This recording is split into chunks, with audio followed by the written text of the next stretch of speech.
I was born under neon lights to the drumbeat of machines.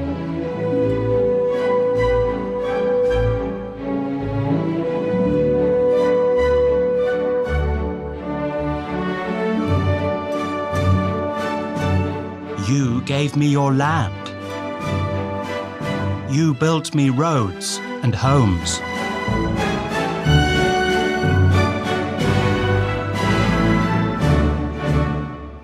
But now you're talking about a mobility revolution. You mention the climate and paved cities. You want to take away my space. In some places, you want to do away with me entirely. But you love me.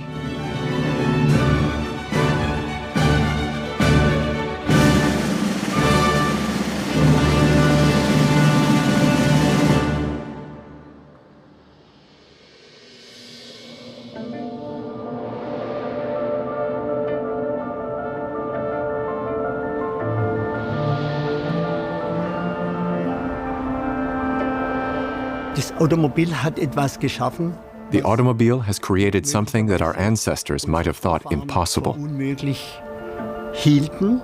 It has given us a completely new way of life. Komplett neue Lebensweise beschert.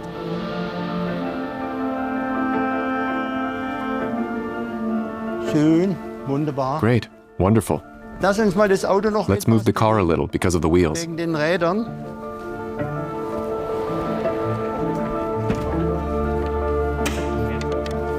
Bisschen nach hinten. Back a little, Ja. Moment. a little more. Als Baby war mein erstes Wort nicht As a Mama. baby, my first word wasn't mama or papa. My first word was car. My mother always told me that with a Meine Mutter touch immer of relativ disappointment. enttäuscht erzählt.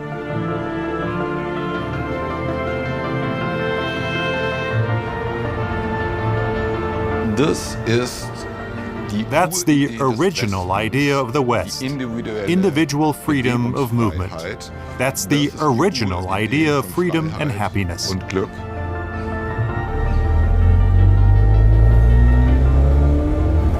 Go on, you. That's an SUV driver. Porsche Cayenne S. Hopefully no one heard that, but it's so typical. Can't drive but has to have a Porsche. And then turn around right on the highway ramp.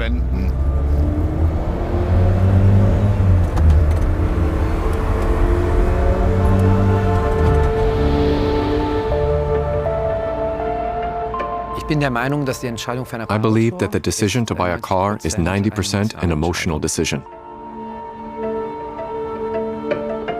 It has to do with the passion we project onto the vehicle. With the vehicle, we fulfill our desires for a life that is to come, for a life that does not yet exist.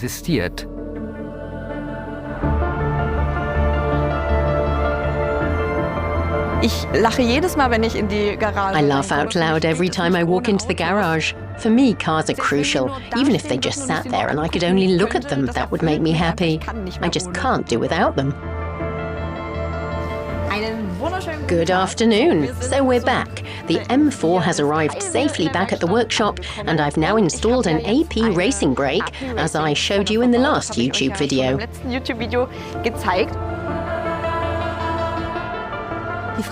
The question is why the car is still so successful.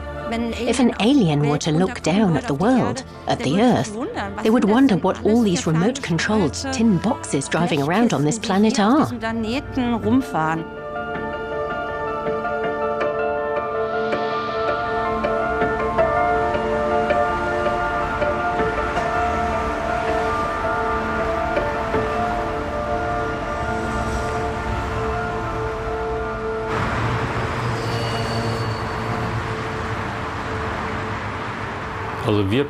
So we have triple glazing, thick plastic frames. And apart from that, the asphalt here has been replaced with low-noise asphalt. The sound barrier has been raised by, I think, 3 or 4 meters. It's made a noticeable difference. I think you look out of the window more often here, when there's a traffic jam, when there's an accident. So accidents happen regularly, when they come down from the 52 to the 40, let's say. And you look out of the window and it's kind of rubbernecking. You don't have any neighbors here, right? Who watch you through the window. You've got to see it in a positive light, right?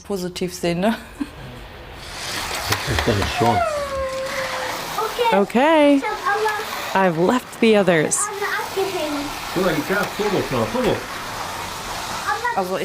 I remember when he was really little, we would just sit by the window because he was always looking at the cars. He already knows, there's a Porsche and there's an Audi TT. He already knows. I think Adam takes that from me a little bit. I'm also a bit of a car freak, or let's say a motorsport fanatic. I'm too good for you, Dad. I play it more often than you do. He wants to be a car engineer. He already knows that. And when he grows up, he wants to build flying cars for us. That's his goal.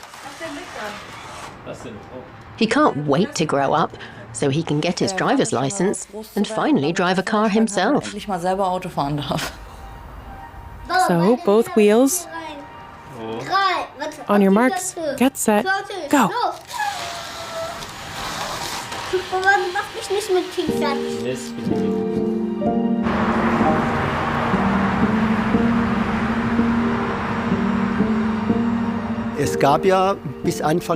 Until the early 1960s, there was a parking ban in city centers in Germany.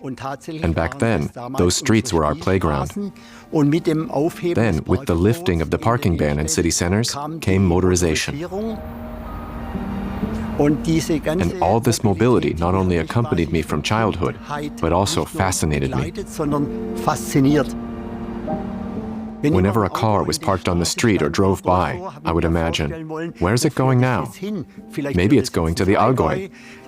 Maybe they have a nice vacation home there. Or to Lake Constance.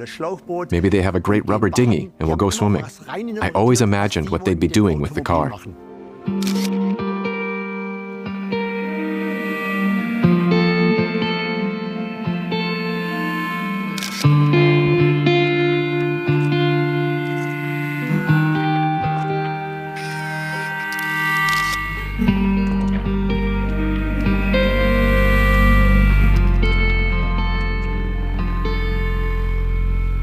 Now let's adjust the camera precisely. Just the car. Right. Just the car. Today we're doing a classic vehicle shoot here in the studio. Right. Go outside. Wonderful. A new book about the latest Porsche models is being created. And the book will have its own visual language.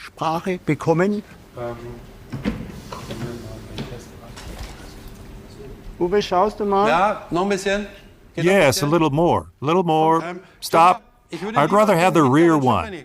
Stop, Renee. Wait a minute. Yes, leave it. I'd rather tilt the rear one back a little now. Or the right passenger seat. That's good now. I'd leave it like that. And now the passenger seat. Tilt the backrest back a little.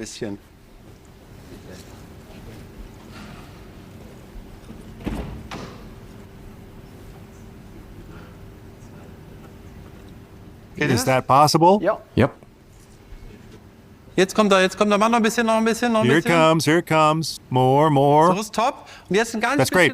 Tilt it back a little bit. Just a little more. That's great, like that. The typical René Staud style is photography where perfection is in every detail.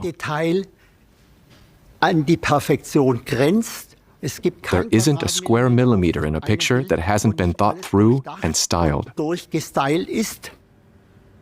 Here are my favorite books. All curated and photographed by myself. One of the largest is the Silver Book.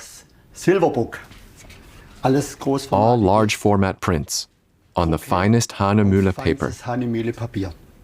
The book is currently selling for 7,500 euros. Und die nächste And the next batch will probably be even more expensive. noch etwas teurer, aber But collectors love it. die Sammler lieben das.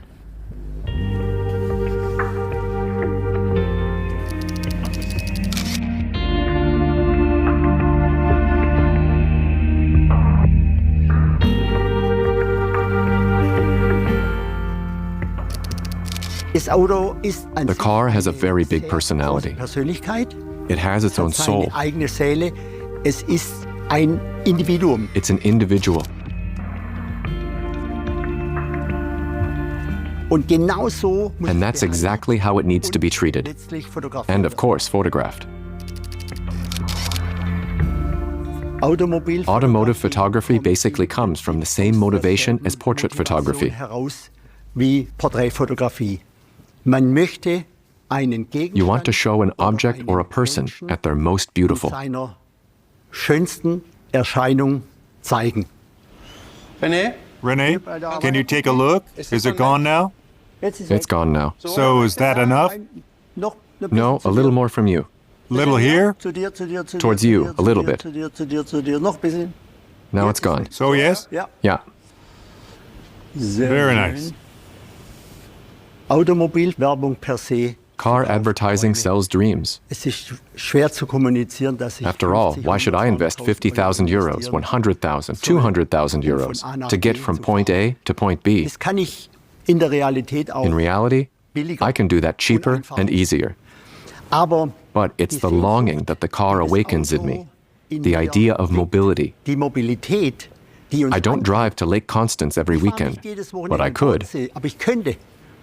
and I've Und ich wanted to wollte drive schon to lange Spain mal for a nach long time. Spanien fahren mit dem Auto. It's too far for me, so I'll take a plane. Aber in But dem the image reminds me of this longing, of these diese dreams, Sehnsucht an diese Träume erinnert. and that's why the image appeals Und to me. deswegen spricht das Bild mich an. Ich schaue mir lieber ein tolles Bild I'd rather look at a great picture of a great car in a great landscape als than face a potentially real situation. möglicherweise Traffic jams on the highway, Zustand, Stau stress in front of the auf der supermarket, Autobahn, Stress vorm Supermarkt, or traffic chaos in the city center. möglicherweise Verkehrschaos in der Innenstadt.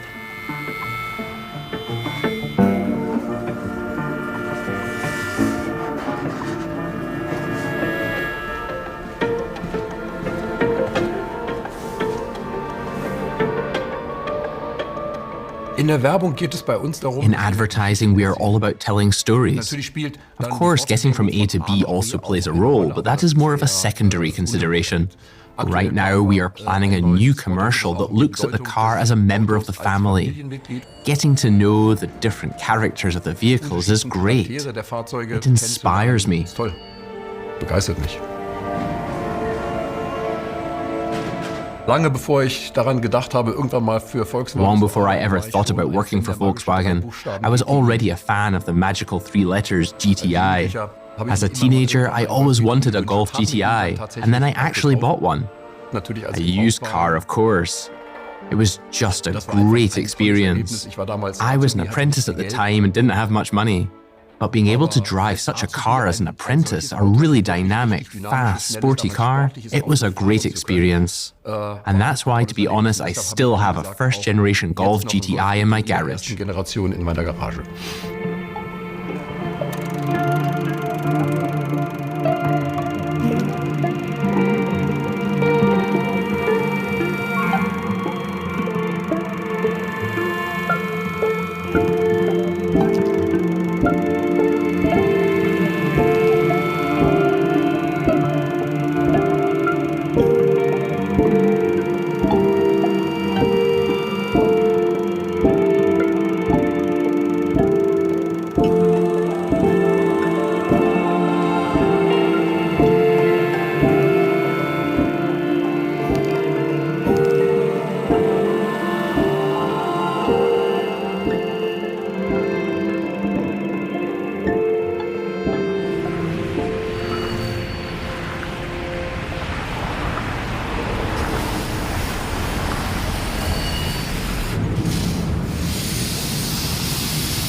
I'll never forget the first time I heard a race car, that an engine could sound like that something could ring like that.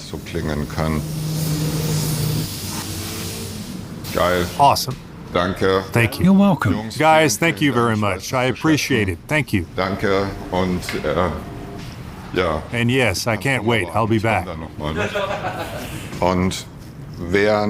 And while everyone else was scared and took a step back, I remember taking a step forward because I thought the noise was really cool and I wanted more and louder, and I loved the smells. Right now I have a 430 Scud, which I bought last week and is now downstairs being washed. And I start it up, and every single time, I think it can't be true. You're a yokel from Franconia, and now you get to drive a car like this.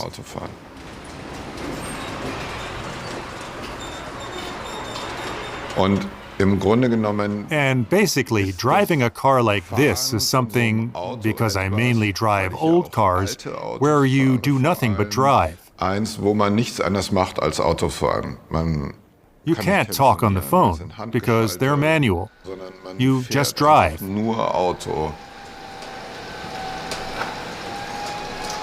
The moment I see these cars, it's high culture.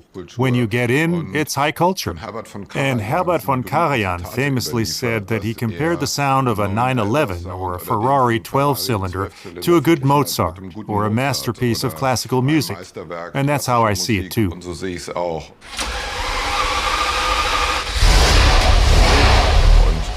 And that's why I've become such an outlaw in the debates.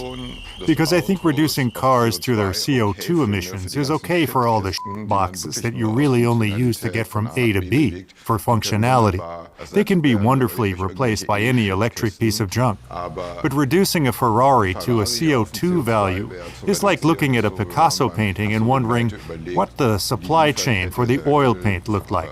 And shows a complete failure to understand the cultural role played by the car.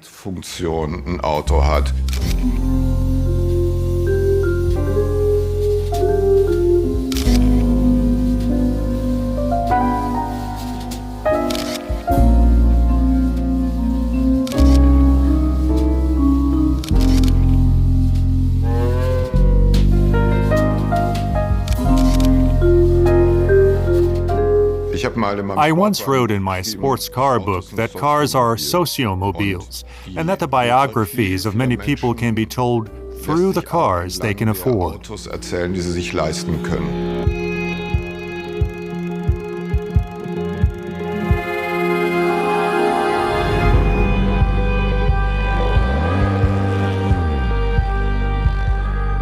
Ich bin in den 70ern geboren.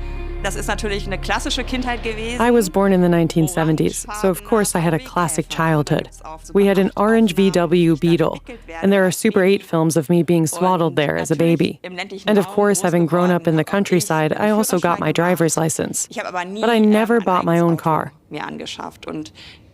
And I think I'm lucky to have grown up in a family where we never got new cars, but always used cars, where it was always a utility item, and where I didn't experience this glorification of the car, where it was cleaned and cared for every Saturday, and treated like holy metal, as the saying goes. So heiliges Blechle, wie man so schön sagt.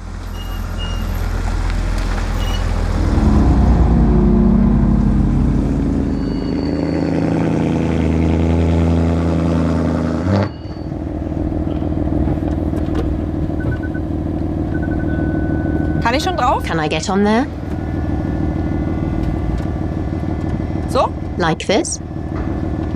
Es fängt beim Starten an. Schon dieser Kaltstart. It begins when you start the car, even when it's cold.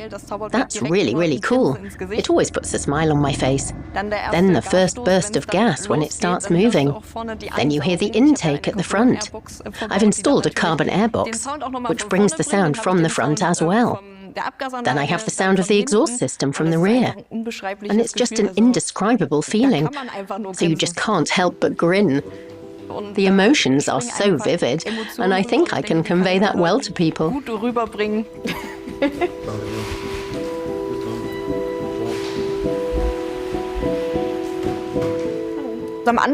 It was really difficult when I started out because it was somehow even harder for women back then. I often received hateful comments, things like women belong in the kitchen and what are you doing with that car and no way you can do that. The M4 is already jacked up. Let's leave it for now, then we'll take the wheel off and clean it together.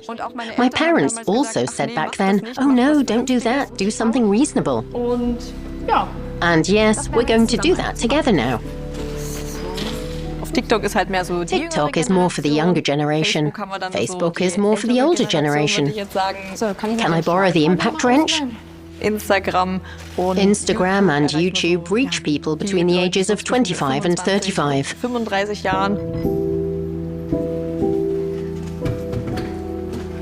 And yes, I film my everyday life for all my channels. Riders on the storm. Riders on the storm. Into this house we're born. Into this world we're thrown. Like a dog without a bone, an actor out on loan. When it comes to cleaning rims, I'm rather lazy. Yes, lazy. I'm very lazy when it comes to cleaning rims. So for those who are also lazy, just spray it on. Leave it on for a little longer than 3 minutes, and it really removes everything. I've built this up over 10 years. I had to establish a certain reach, and then of course you have to gain the trust of your partners. You have to show them, okay, you can do something. You've got what it takes. And then you can slowly start earning money with it.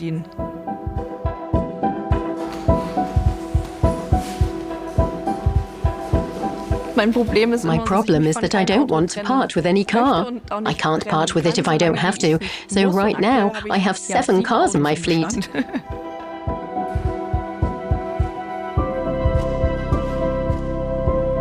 My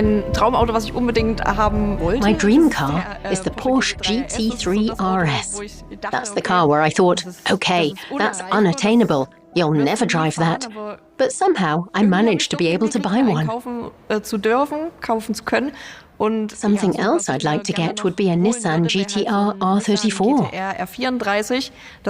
That's another car I think is really cool. But unfortunately, prices have skyrocketed lately.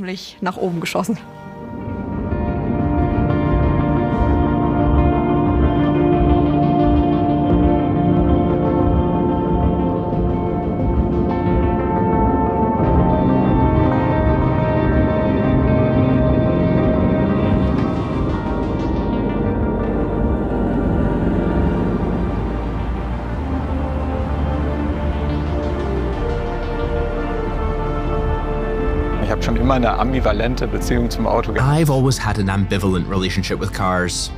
I see the advantages they offer as well as the disadvantages.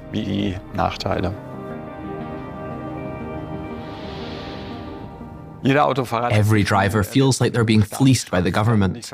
There are all kinds of taxes you have to pay. Everyone knows that gasoline is heavily taxed.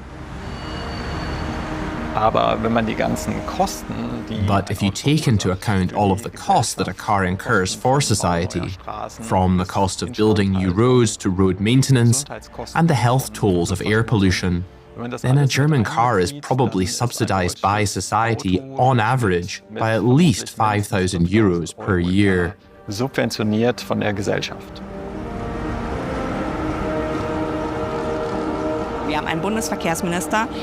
We have a federal transport minister who's celebrating the rise in the number of automobile registrations. At the same time, these cars are being driven by fewer and fewer people. In commuter traffic, for example, there's an average of 1.075 people per car. So basically, someone behind the steering wheel. And he's celebrating that as a victory for the car. It takes people like me, perhaps, who have a healthy anger towards the existing system. But what I don't understand and will never accept is that I've received death threats, that I am defamed, that I am told that it is my own fault that I'm receiving death threats because I'm questioning things that are important to Germans. And I sometimes find it interesting how what is happening to me is trivialized. I invest several thousand euros a month in my own protection, but many others who may not be able to pay for those safety measures have already been silenced.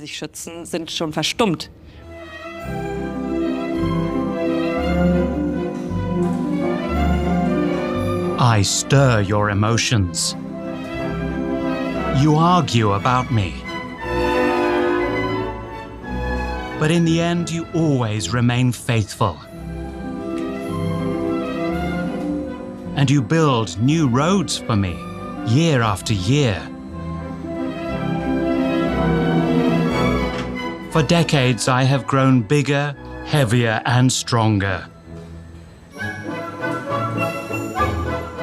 And there are so many of me.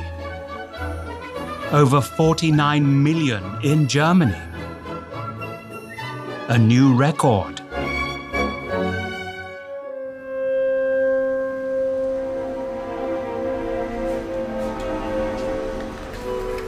Also der engagierte Kraftfahrer braucht mindestens 3 So Autos. the serious driver needs at least 3 cars.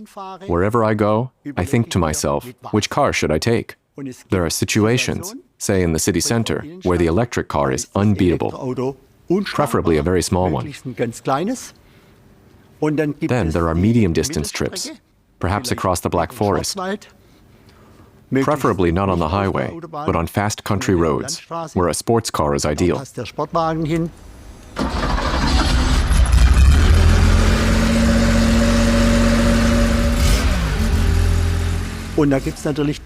Then, of course, there are the long-distance trips. Milan, Rome, Paris, Malaga. These are the most comfortable in a nice SUV, of course.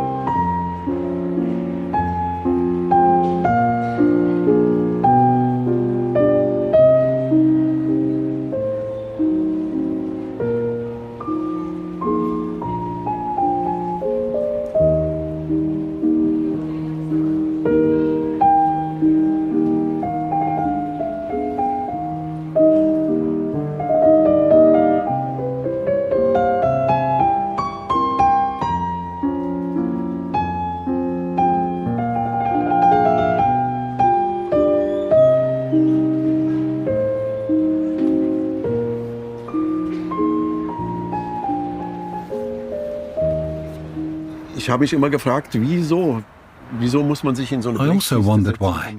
Why do you have to do that? Why do you have to sit in a metal box to get around? I always found that strange. It always seemed too dangerous to me.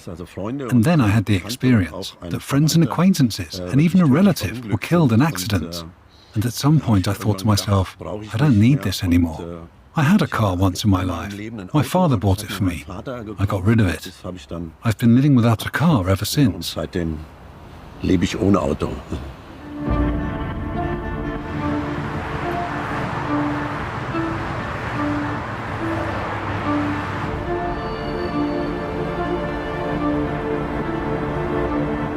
Ja, es gab diese Vorstellung von der There was this idea of the car-friendly city.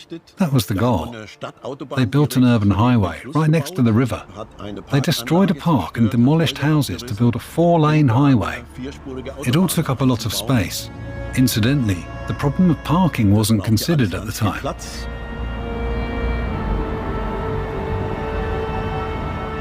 And then they had to create more and more parking spaces and parking garages and so on.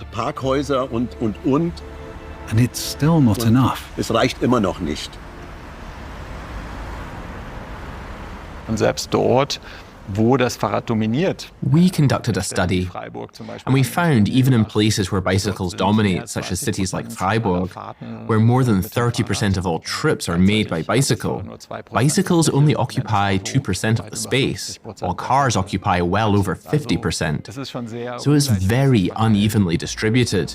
We give cars much more space than is actually rationally justifiable.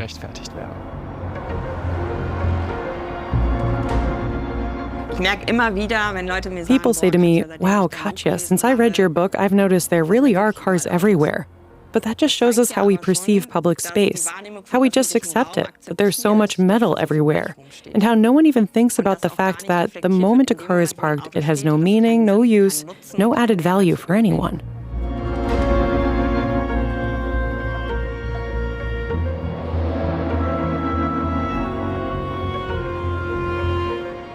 One of my main artistic themes is, how can we get around differently? And how does mobility change our cities? How can we be happy in a different way?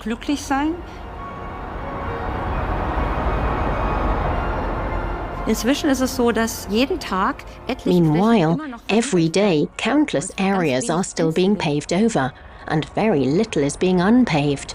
This means that the heat is not decreasing at night, so cities are heating up.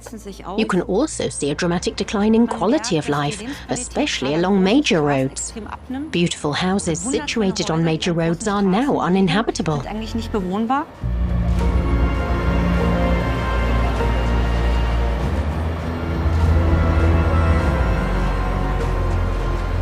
The topic of automobility has been my big issue for 27 years now.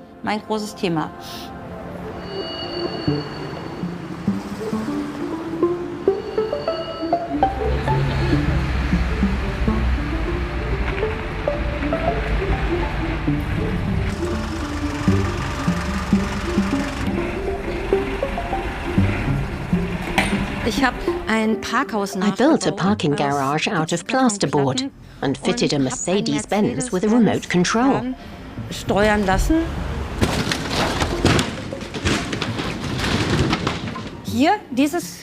This is a parking garage built specifically for this purpose, using lots of concrete to house cars. And we took this idea to the point of absurdity. The idea was that the car actually destroys its own dwelling.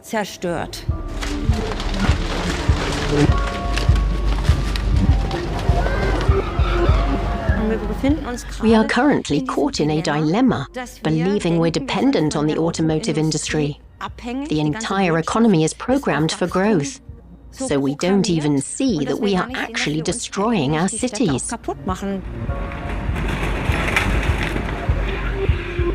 Of course, we have a fetish for cars. And I think we simply have to break this status symbol somehow, so that driving a car is no longer a status symbol.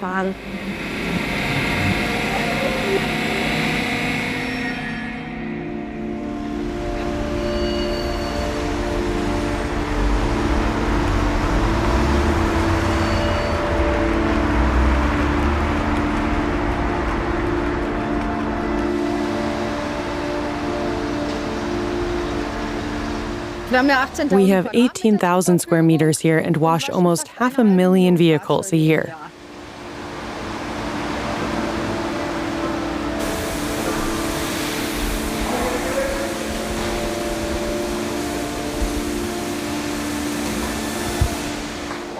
On peak days, we can wash 3,000 cars and clean the interiors of 1,000 cars.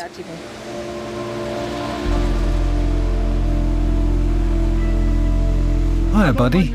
Good morning. Good morning. Thank you very much.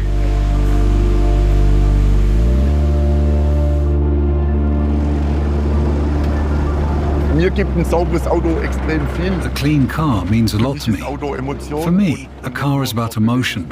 It's not just a means of transportation. So everything has to be just so. It's also a kind of calling card, since my business takes me out of the office.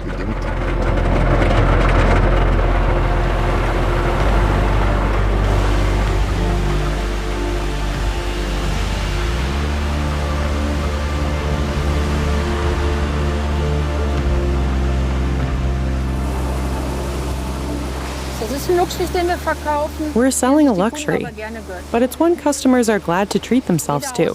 Every household has 1 to 3 vehicles, and people really enjoy coming here. They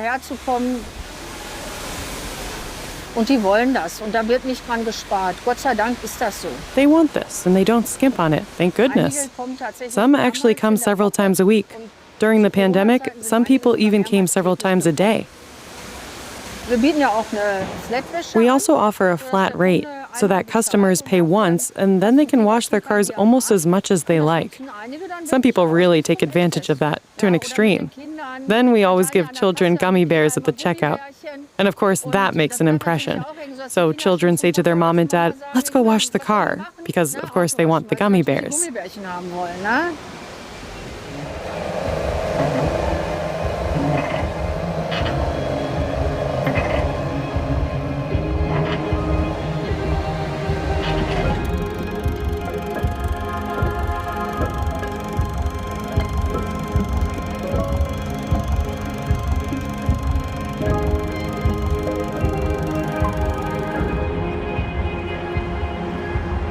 As a transportation scientist who is working on the transportation transition, you do reach the point where you ask yourself, why isn't this moving forward? Why can't we rebuild cities faster? We have plenty of rational reasons for redesigning transportation systems, so you just have to ask yourself, how can I explain this resistance?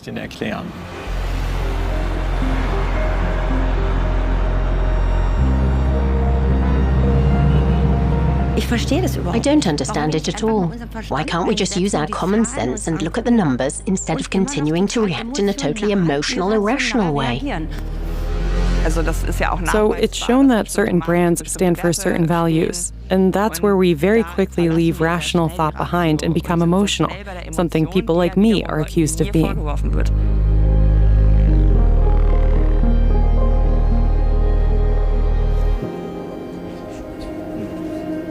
I always say that a car appeals to many senses. It's the combination of its use and design, the enjoyment, the shape, the color, the feel, the smell, and the sound. All that makes the automobile so lovable and life-affirming.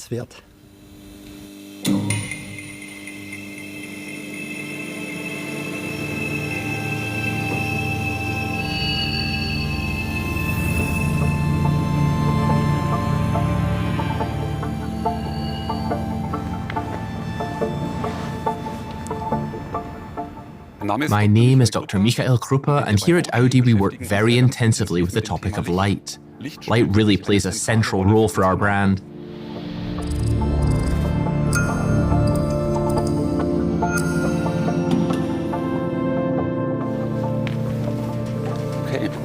Okay, can we now take a look at the high beams on the A8 to see how far we can optimize the light tunnel there?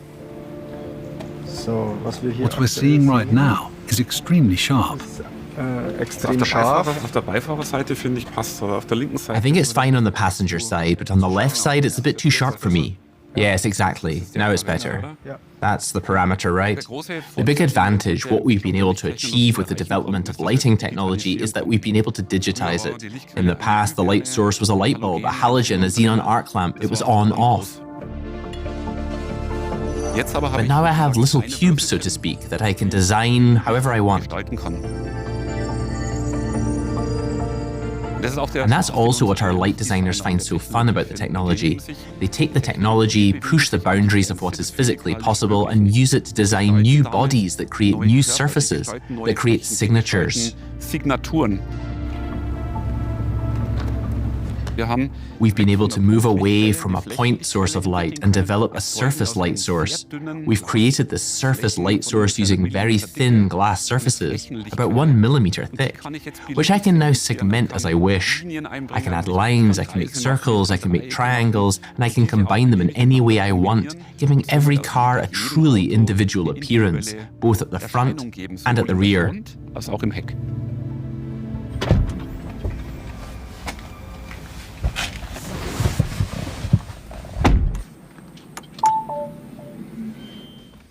With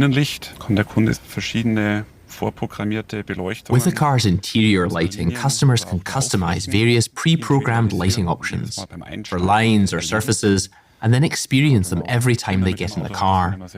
This is especially exciting for children who are always very enthusiastic about things like this.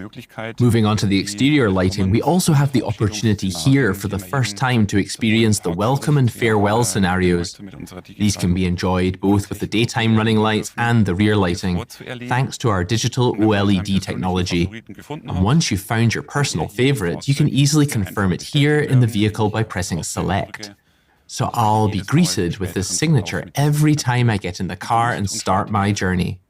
I can make every journey my own. The journey I take to work on Monday morning is perhaps more functional. I want to get from A to B, and on Saturday evening, when I pick up my friends, I want to create a good atmosphere, and I can do that with this technology. I make myself the designer of the vehicle I'm using tonight, so to speak. If you look at it from the side here, it's extremely precise. Even when I'm this close to the car, I can see the 3D effect. Everyone wants to communicate something different with their car. We see the car from the front as a face, with eyes, a mouth, and ears. And we are shaped by 400,000 years of human evolution. We carry our evolutionary heritage with us. Many mechanisms and behaviors are written in our genetic code. And we live them out in our cars.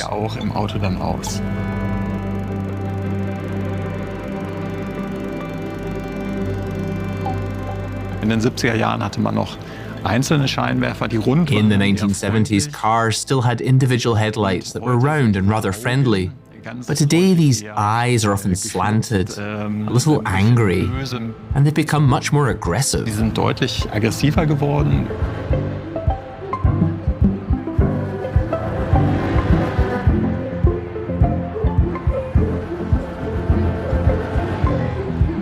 Als ich mein Buch schrieb und ich meine damals 12-jährige Tochter fragte. When I was writing my book, I asked my daughter, who was 12 at the time, what this kind of car reminded her of. My daughter didn't have to think about it at all. Straight away she said, yes, it's a monster. I would assume that this design is also meant as a warning. Get out of my way. Clear the road for me.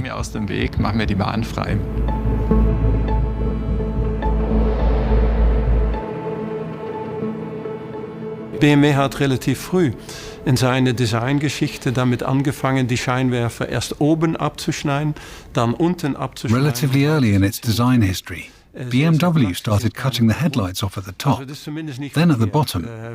And today, of course, they are very, very flat. They are no longer round at all. It's not wrong to think of a predator. Not at all. And when other drivers react by making space, that's not wrong either. BMW customers will certainly like that. Of course, the way society is evolving influences everything. As designers, we're affected too.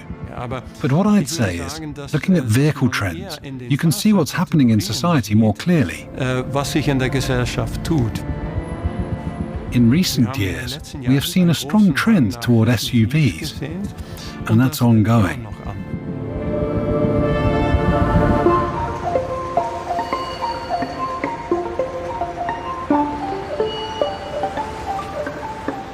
Meine Arbeit in München heißt Mesh and Heel. My work in Munich is called Mash and Heel and consists of 3 full-sized SUVs. The cars are molded from clay, wool, jute, seeds, earth and wood, and they decompose over time. Zersetzen sich mit der Zeit.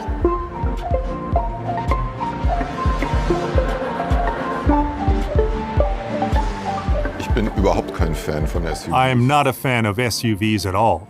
I don't have any desire for armor plating. But when you see a Mercedes G model out there, which is of course a G-Class, with its armor plating, you see the desire in an increasingly divided society to retreat to an elevated position and be armored with tons of metal. That's a deep-seated need, and it also has to do with a sense of insecurity. It's the ultimate status symbol, to be able to protect yourself and your family like that.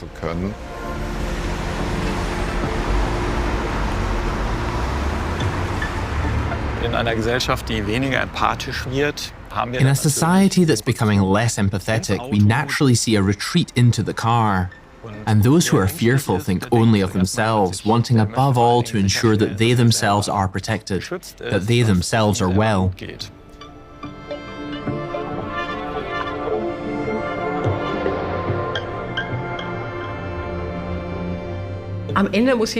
Ultimately, everyone has to decide for themselves what a car is, what meets their needs or desires, what they may have always dreamed of, or what is simply most useful for their life. And the reasons behind these choices are as diverse as the people in this country. Above all, I find it very disturbing that such combative terms are being used, like city tanks. I find this kind of rhetoric inappropriate in a debate we should actually be conducting in a very objective manner.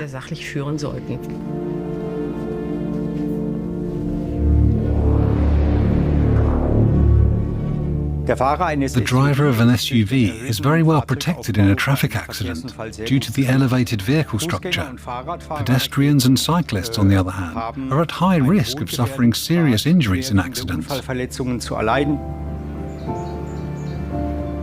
The slightly elevated vehicle structure causes the energy of the accident to be shifted more to the upper half of the body compared to a normal car.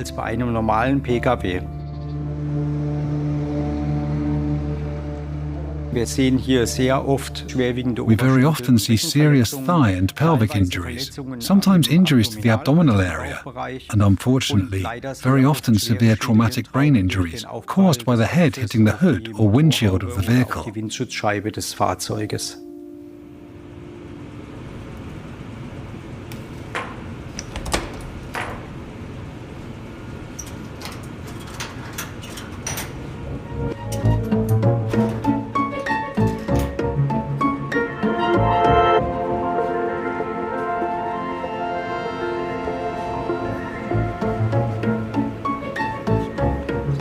Take it out.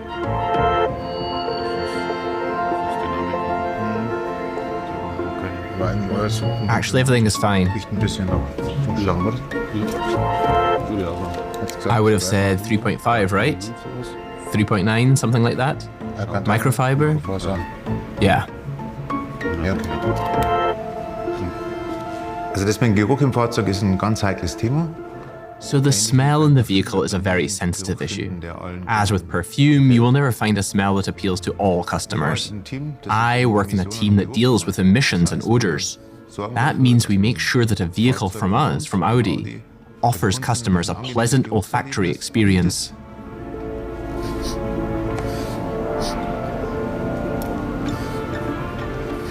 There is something called the feel-good pyramid, with the basic things at the bottom. The basic things have to be fulfilled, and that includes the smell.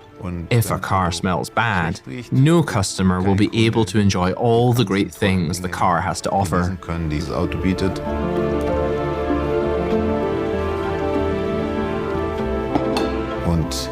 And the more the whole thing moves towards autonomous driving, the more important all these feel-good factors will become, because there will be much more time for things that have nothing to do with driving itself.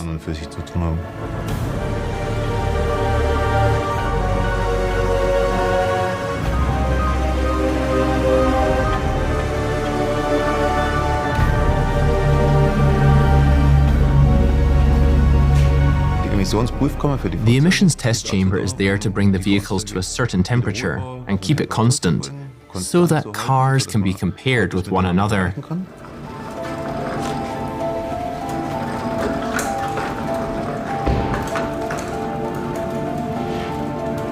The number of components in a vehicle is relatively high. There are between 500 and 1,000 larger parts, and if you go into even more detail, there can be many, many more. A lot of detailed work is necessary to get the smell right. Not when the car is already assembled, but long before. Materials have to be checked, and materials that smell bad simply have to be discarded. It's always satisfying when you finally have a vehicle like this to test and realize, yes, it was worth it. Everything fits, everything is fine, and the smell is relatively neutral. It's a good feeling.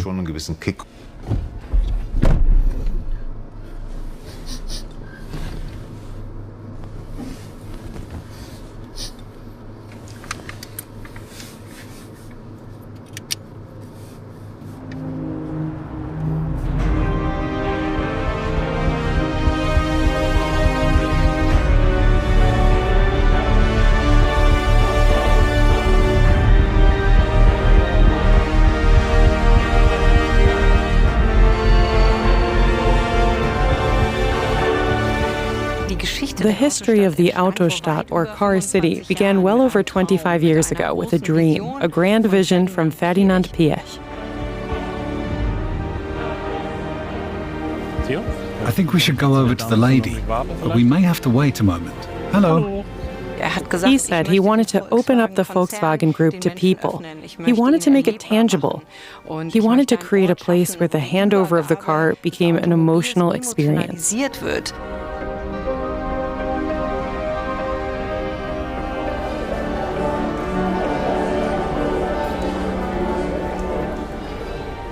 When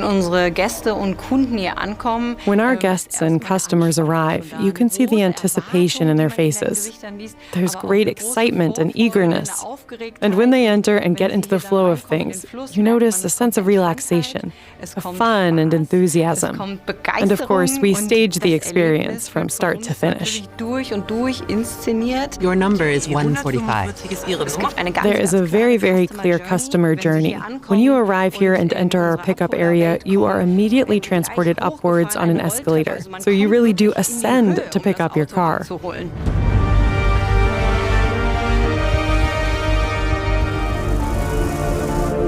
Exciting, isn't it?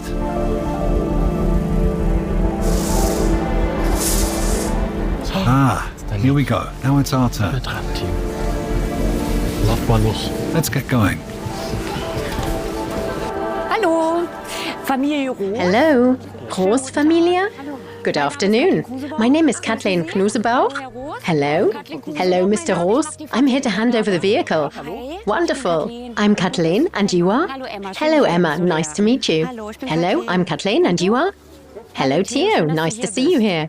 I have a new car for you. Here we combine competence with empathy and emotion, really knowing what is important for this customer, what do they need, and then creating the whole experience around it. And for a nice surprise, I would suggest that you stand here, in front. My colleague and I will do the unveiling. Okay, let's do that. My goodness, I can't even imagine it yet. Are you ready? Yes? Okay, wow, very nice. Very nice. My God, it's ours. Looks good, looks great. Yes? Congratulations on your new car. So is it a member of the family? Yes, of course, definitely. That was true with the old one, and it will be the same with the new one.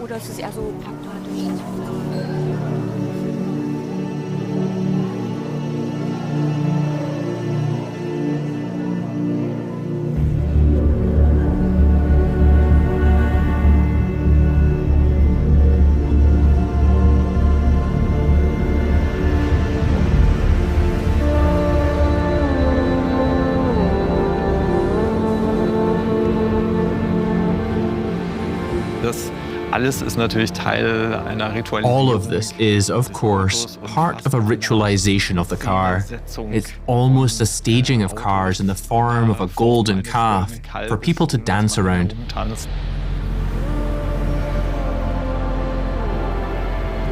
Of course, in Germany, we've all heard since we were kids how important car manufacturers are for the national economy.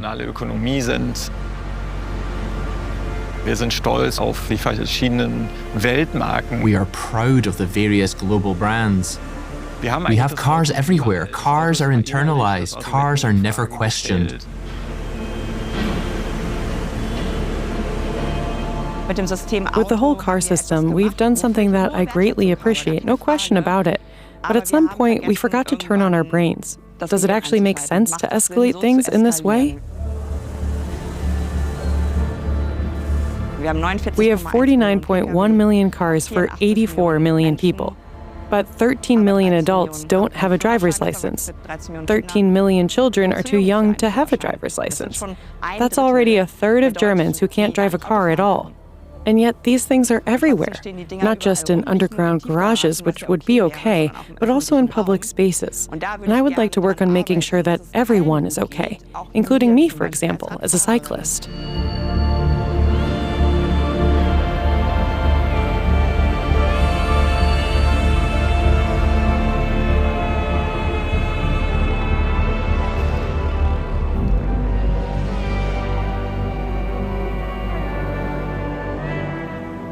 Is it dynamic filtering now happening?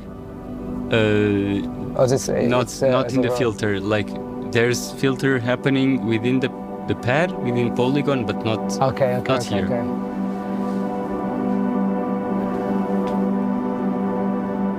Can you now unsolo it?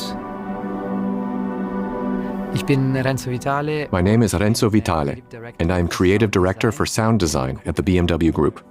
I'm responsible for the sound aesthetics of our fleet, like Mini, BMW, and Rolls-Royce.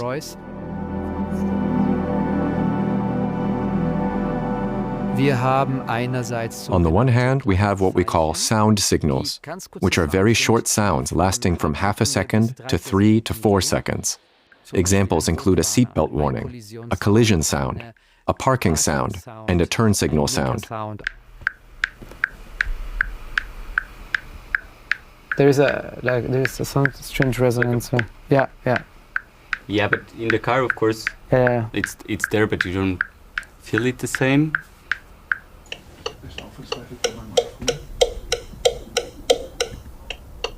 The other one has an interesting background texture. Because this was a recording. Was a recording from an older car that we were analyzing. Just kidding. Just love it.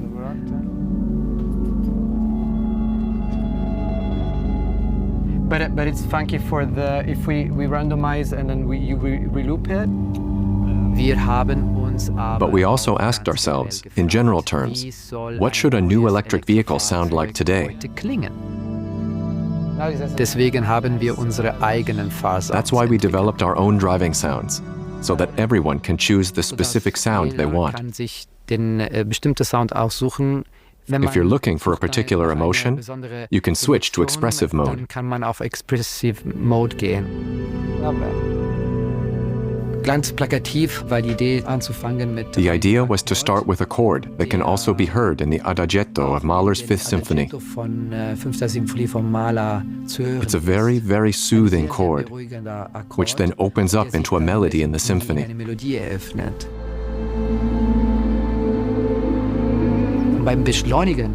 As the tempo accelerates, the entire orchestra opens up, with the double basses and trombones going down in pitch, and the violins and violas going up in frequency.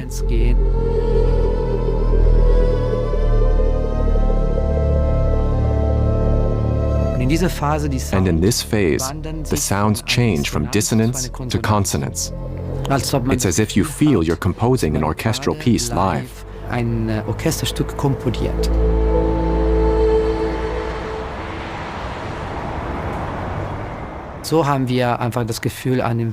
so we simply conveyed to the drivers that they are not just drivers, but performers, interpreters, composers, and that they can and are allowed to convey feelings, to communicate feelings through the act of driving.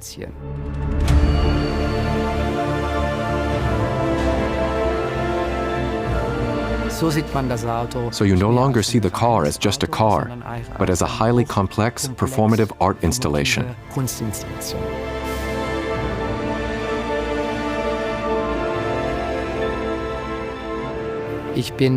I am very interested in sharing elegance with people. A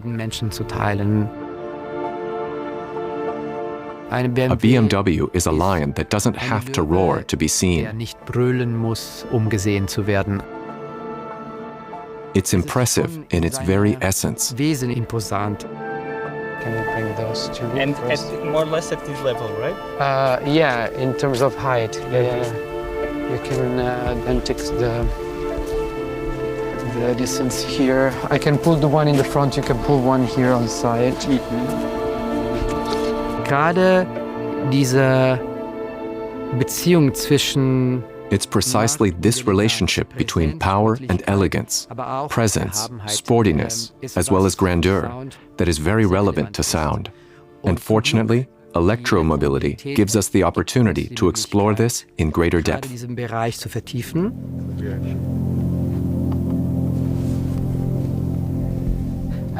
So we have constant speed now. Yes. Can you go at 10 km/h? Yes.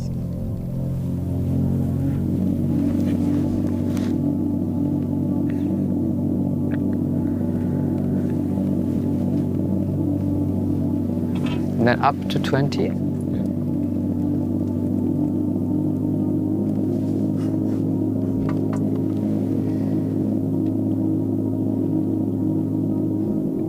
Okay, let's go back to 0 now.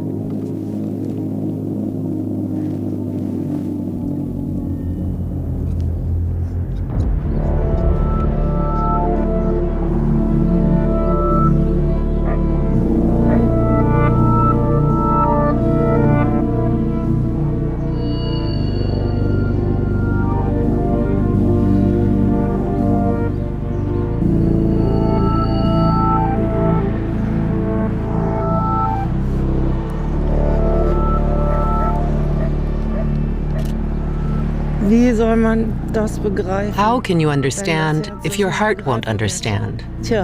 Well, that's for sure.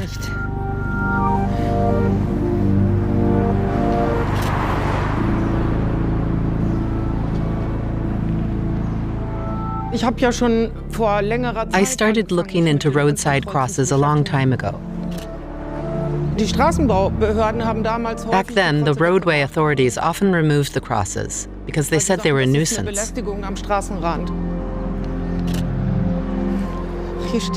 There's something written on it, too.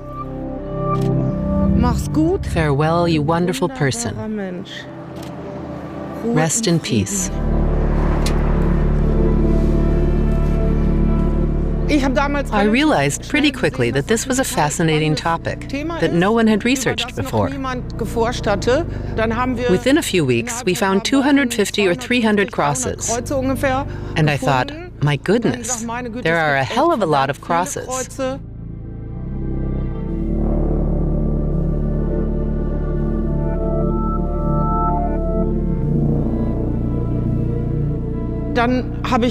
Then I asked relatives why they were doing this. Why do people need this place of mourning?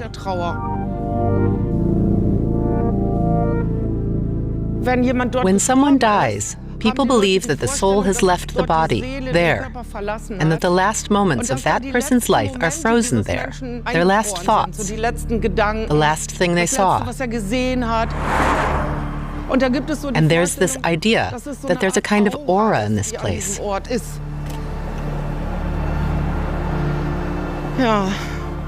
Yes, you live on in our hearts. I only found out about this accident in the newspaper, and I knew it was just a pedestrian in the afternoon. It makes you wonder, how can something like that happen? That someone is just walking down the street and then within seconds, they're dead.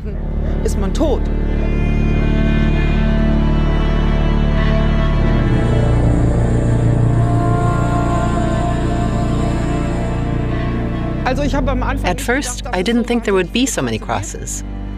If the crosses had been left standing over the decades, it would be like a cemetery, almost everywhere along the streets.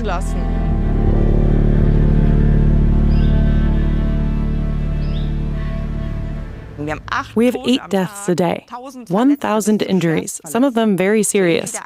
As with one's own death, it's taboo to question this. Is it normal that we lose 8 people a day in Germany? Because many traffic fatalities could be prevented. This is not a natural cause of death.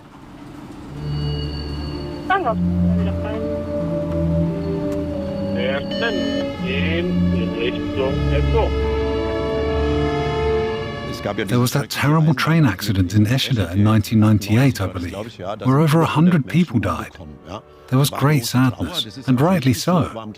But on the same weekend, just as many people died in car accidents in Germany, and no one batted an eye. Nach denen hat kein Hahn gekräht.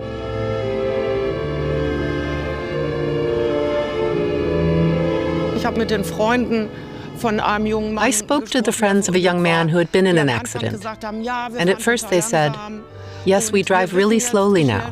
We know how quickly it can happen, and so on. Then I spoke to them again 6 months later, and they said everything was back to normal. We just carry on living. That's how it is.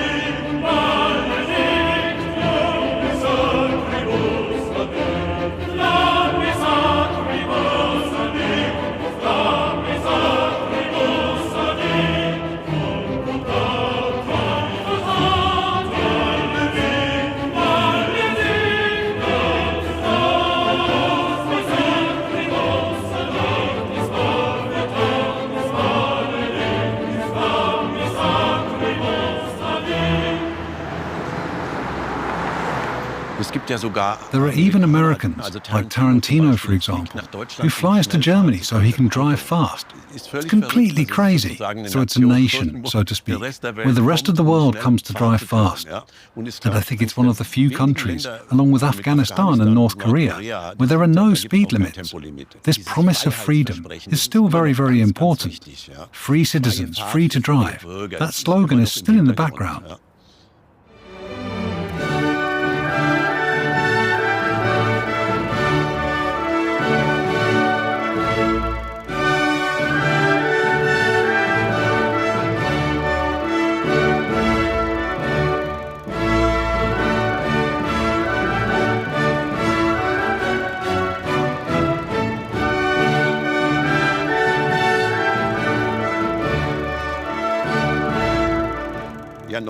In '89, the GDR rejoined the FRG, so Germany was reunified, and all the rules that existed in the GDR were abolished. The 100 kilometers an hour speed limit on the Autobahn and the 0.0 blood alcohol limit were abolished.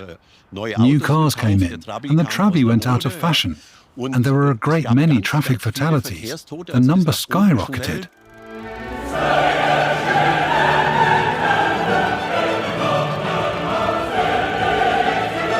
And I once calculated that German reunification cost the lives of around 15,000 people on the roads, because people suddenly started driving fast, and the rules no longer played a major role.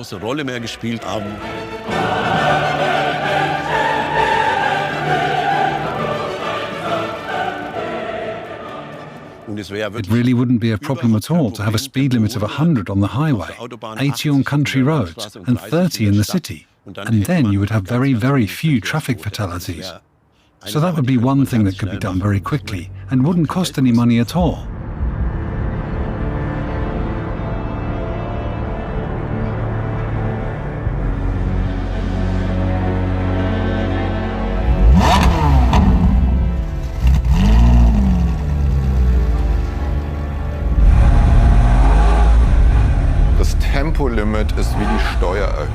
The speed limit is like a tax increase. It's envy of freedom. It's hatred. It's hatred of people who overtake you. That's how these people view humanity.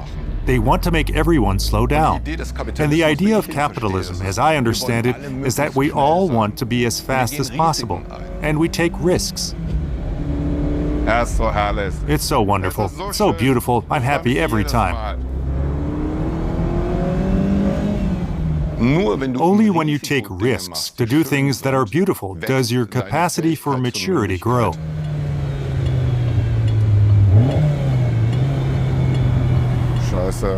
It really sucks. It really needs to go to the repair shop. It's having a problem with the fuel pump. No, it has zero power, but it'll probably start right up again.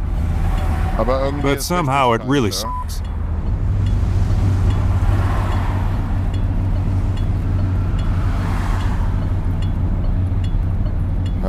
Yeah, it really sucks. There's a parking lot up ahead, but somehow it really sucks. Yeah, come on, come on.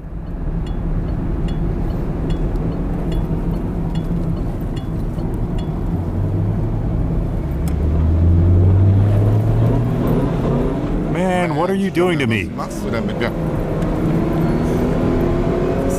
What is this?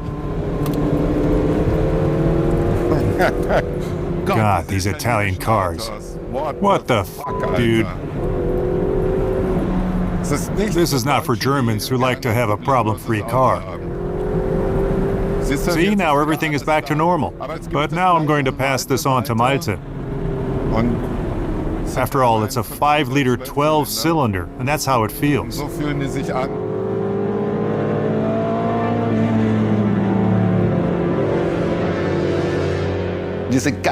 All these clowns want to put chains on those who can afford it, those who are free, because they can't stand it. They want to slow everyone else down to their pace.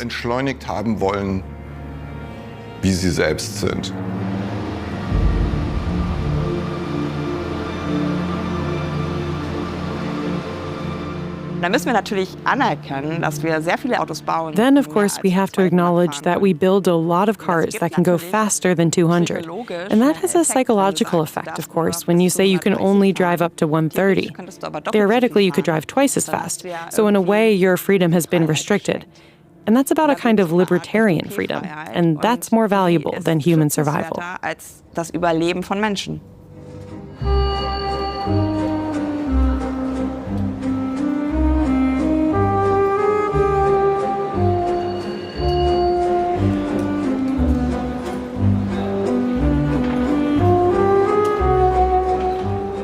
We have Mercedes, we have BMW, we have Porsche. These are the fastest and most powerful cars. And of course they want this myth of speed to sell well. Einfach gut verkauft.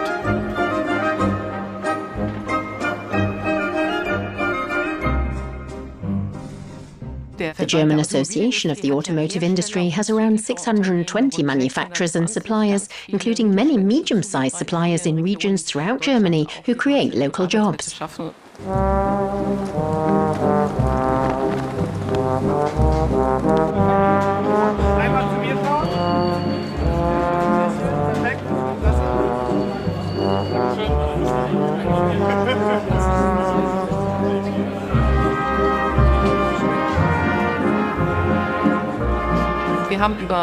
We have over 760,000 employees directly in the automotive industry and around 4 million in related industries. There are many small and medium-sized industrial companies, not just the big manufacturers.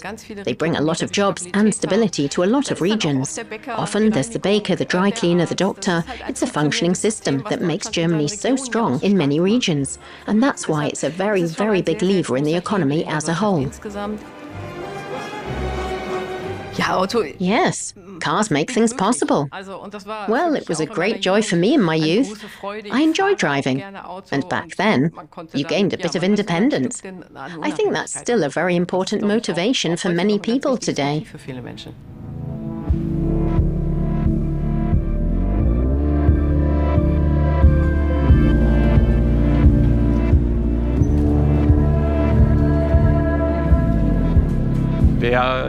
Anyone who argues against cars or highlights problematic developments associated with cars risks breaking a taboo. That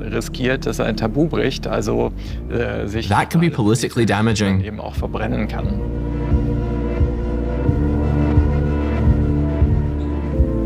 Over 60% of CO2 emissions in the transport sector are caused by private cars. Cars account for 2/3 of the problem, but we pick on everything else except cars. We don't tackle the car system. Ans Systemauto gehen wir nicht ran.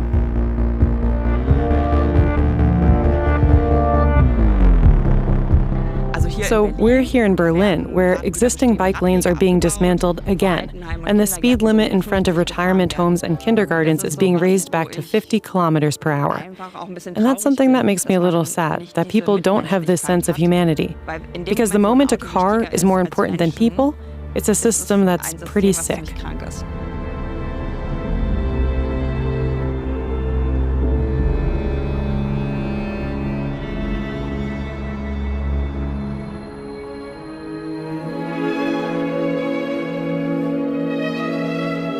Me, a sick system?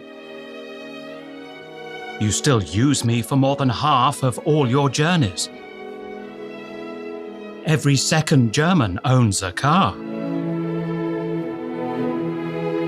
64% of you think a transportation revolution is necessary, but when it comes down to it, you chicken out.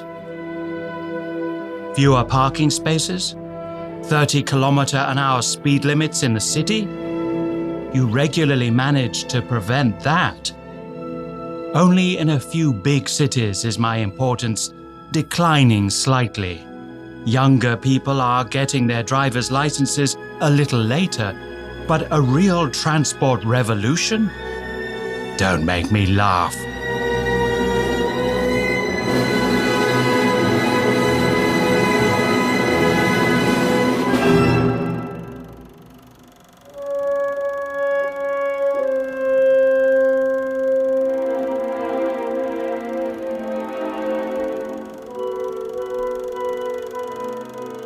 We're currently raising children to be traffic conscious, but I want to make the world child-friendly.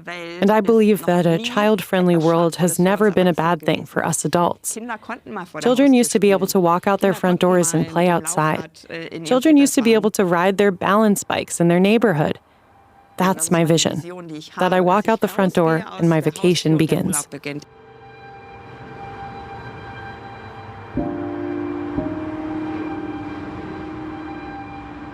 Ja? So, los. I can still remember in the spring when everything was completely shut down here, and when you went outside, it was really strange. It was really strange. I heard myself biting into an apple, and then I thought, okay, something's not right today. What is it? Where's the sound of the sea gone? Where has the sound gone? Why can I hear birds chirping now? Why do I feel so good? Why is today such a special day? Until it clicked in my head and I realized, oh right, the motorway is closed, so you can't hear the cars. You look around and start to wonder, what have I been missing all these years? What have I been doing to myself all these years?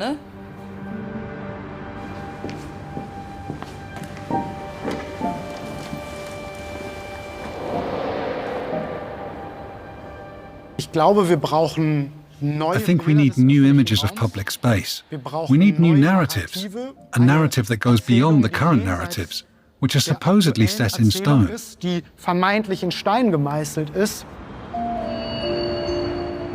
And then I start creating before and after images.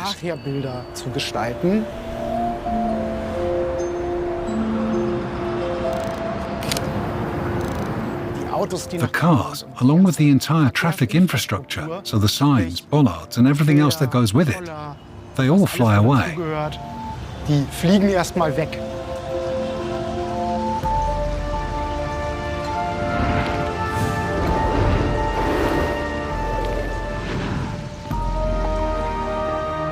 This is also intended to make it clear how much space we actually give to cars.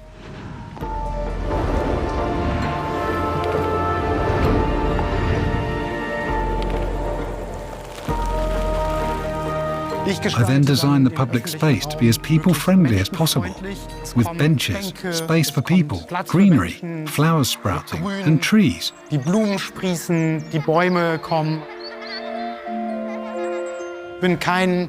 not an architect or urban planner, but rather a utopian.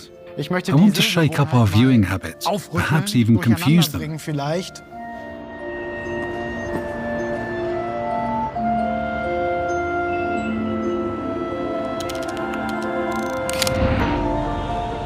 I believe that a good transportation system in the future would be one that is more empathetic.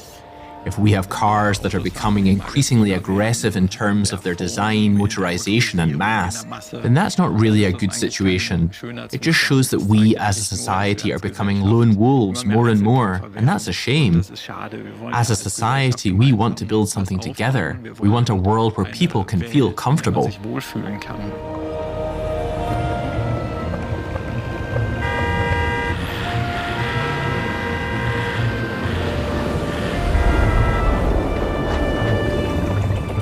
There is also criticism. How should washing machines be transported? How should garbage collection reach the street? What about emergency services?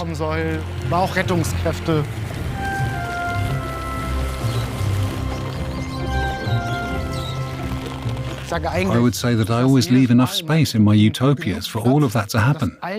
Actually, there is even more space, so emergency services should still be able to get to the scene much more easily.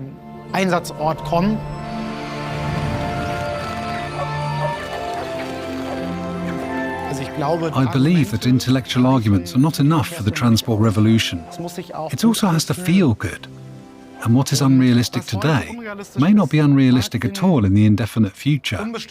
We are learning as a society.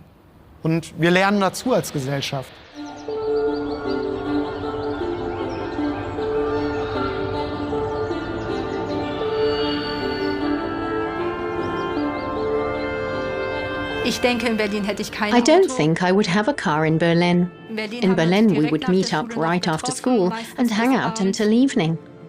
But here, most people go home after school because, if you're unlucky, there are no bus routes between the villages where your friends live.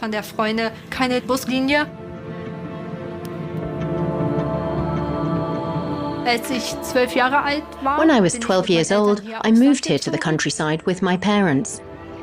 I started my driver's license pretty close to my 17th birthday, because you can do accompanied driving at 17.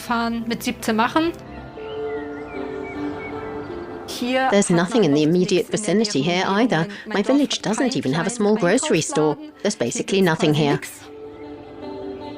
I'm going to check how long it would theoretically take me to get from here to Alexanderplatz in Berlin. By car, it would take 1 hour and 20 minutes. By train, it would actually take 3 hours and 24 minutes. But I couldn't leave until tomorrow morning. And by bike, it would take 3 hours and 8 minutes. So I would actually get to Berlin faster by bike than by train.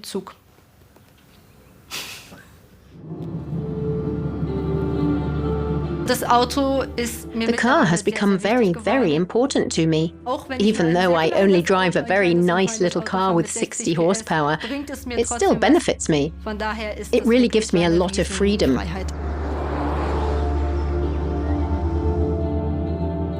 But I think driving in the city is something you really have to think about. Is it really necessary?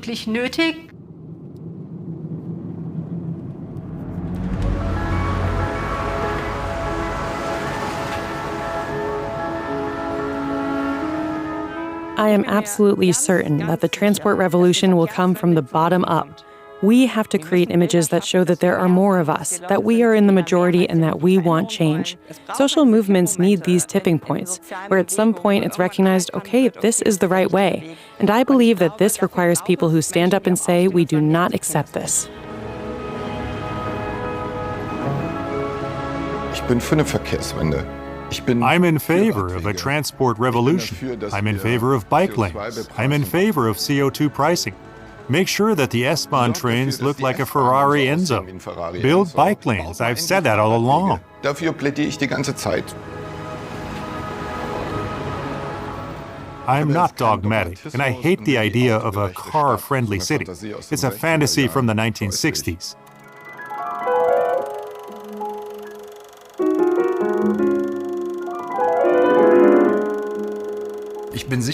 I am sure that if we want to enjoy the benefits of cars in the long term, then the automobile must also be socially acceptable. And it's obvious that in some areas of city centres, cars simply do not belong.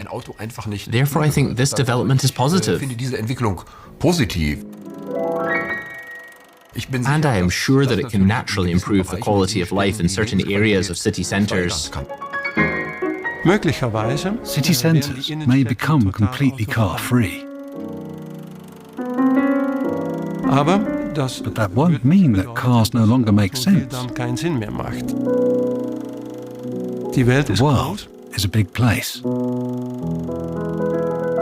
The car is perhaps the closest space in which a family can be together and feel protected. You're together, yet still outside your own space. And I think that's a very romantic idea of how a family feels, together. Everything is changing outside, but we remain together. And again, we cannot conceive of a mobility transition if we don't understand the cultural, social, and emotional significance of the car.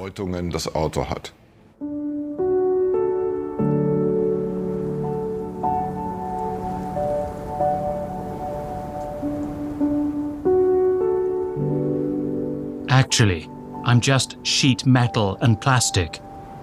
This year, I'll be 140 years old.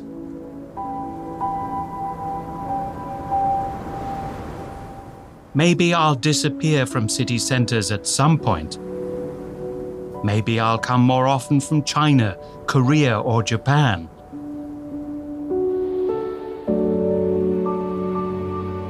But I'm still here, more numerous and bigger than ever before.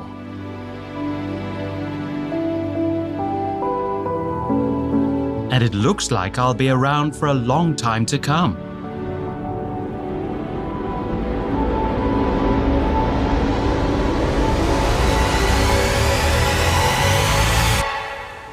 That's me, your car. Somewhere over the rainbow, way up high,